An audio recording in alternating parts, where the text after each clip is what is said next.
Working in construction means early mornings, long hours, and coming home too exhausted to do much more than eat and sleep. Every day, I poured everything I had into my job, breaking my back under the sun, calloused hands and aching muscles, just to build a life for us. And Natalie, my wife, always made it feel worth it. She used to tell me she was proud of me, that she appreciated how hard I worked. She said she loved me. I believed her with every fiber of my being. That morning was no different. It started like any other. I kissed her goodbye at 6 a.m., the way I always did. She was still curled up in bed, the covers tucked around her like a cocoon, her face peaceful, eyes closed. I lingered a moment, watching her sleep, thinking about how lucky I was.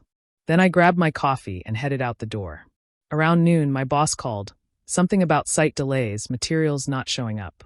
He told me to take the rest of the day off. I was surprised but happy. A free afternoon was rare.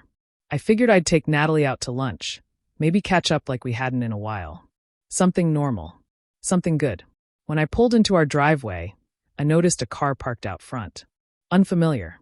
My stomach twisted, a small knot forming out of nowhere. I told myself it was nothing. Maybe a delivery, maybe someone visiting a neighbor. Still, a strange heaviness settled over me. I can't explain why, but something felt off. I walked up to the door, and for a second, I just stood there.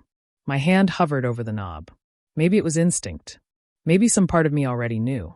My palm felt sweaty as I turned the handle and stepped inside. Laughter. Soft. Distant. Not mine. Not hers. Then whispers. Followed by a man's voice. I froze.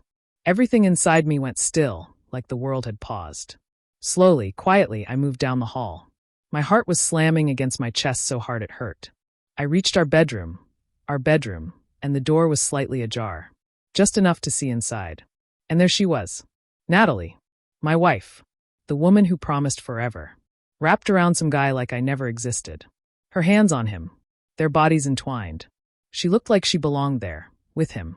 I couldn't breathe. My brain short-circuited, refusing to believe what my eyes were seeing.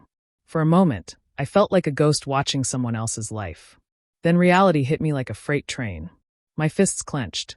My jaw locked so tight it ached. I could feel my pulse in my throat, loud and vicious. But I didn't storm in. I didn't yell. I didn't make a scene. I reached into my pocket, pulled out my phone, and hit record.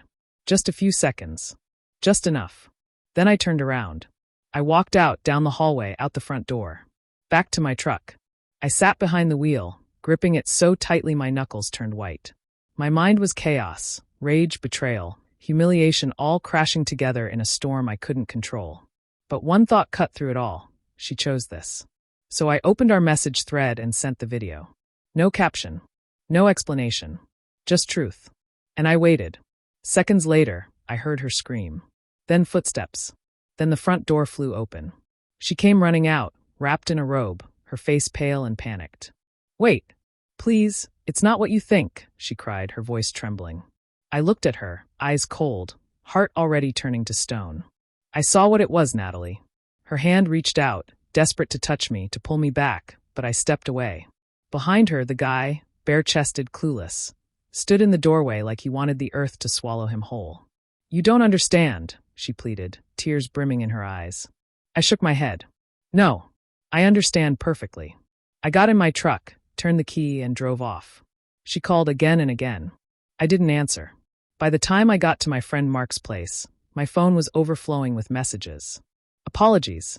Excuses. Desperate rambling. I ignored every one. Because deep down I knew. She wasn't sorry she cheated. She was sorry she got caught. Mark didn't ask questions. He just handed me a beer, gave me a nod, and let me sit there in silence. That night I barely slept. Every time I closed my eyes, I saw them. Heard them. Felt the knife twist all over again. The next morning, the messages were still coming. Some were pathetic, some angry, and some tearful. But I didn't need her words. I needed peace. So I sent one final text. I'll send someone to pick up my things. No fight. No drama.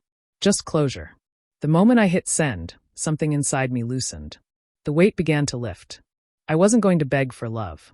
I wasn't going to argue with someone who'd already made her choice. I stayed at Mark's for a few more days. I ignored her, and even the people we once called friends, some of whom tried to reach out on her behalf. Apparently, she was already spinning a new story. It was a mistake. It didn't mean anything. But that video, it meant everything. It told the truth, and I made sure the people who mattered saw it. By the end of the week, her family knew. Our friends knew. The lie she was building crumbled beneath the weight of cold, hard reality. I never yelled. I never begged. I never gave her the satisfaction of a fight. I just walked away. And that was the most powerful revenge of all.